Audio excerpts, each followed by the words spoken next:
अंता की जंग, गहलोत का दावा, मुस्लिम वोट का गणित और 21 दावेदार। नमस्कार, आप देख रहे हैं सियासी रणभूमि और मैं मोहित गौड़।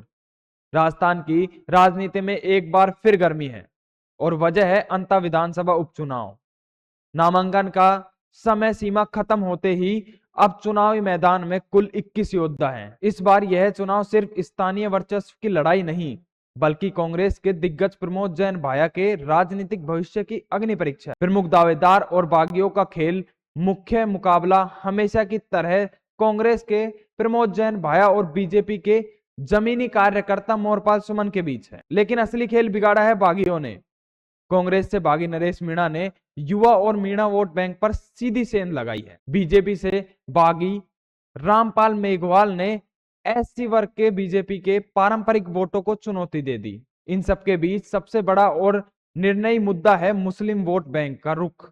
अंता में 20 से 22 हजार मुस्लिम वोट बैंक हैं। 20 से 22 हजार वोट हैं जो हार और जीत का फैसला करेंगे।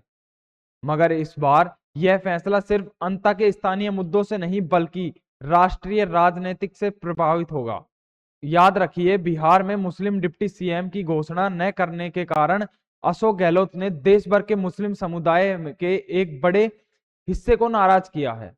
अब सवाल है, क्या इस निराशा का असर अंता में कांग्रेस पर पड़ेगा?